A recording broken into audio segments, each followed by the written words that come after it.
ওই এই ঘরে খাইতে বসা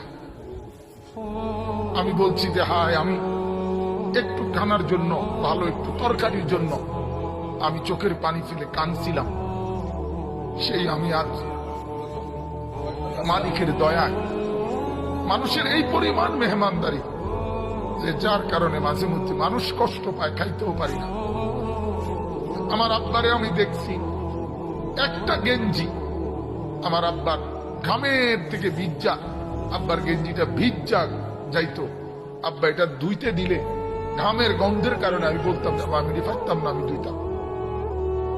এরকম ওই দিনও মারে বলছি যে মা, আজ যখন মালিক অনেক সম্পদ দিছে, আজ আর বাবা নাই, বাবার এই সুখের সময় কিচ্ছু খাওয়াইতে পারলাম না, কিচ্ছু না, কিচ্ছু না।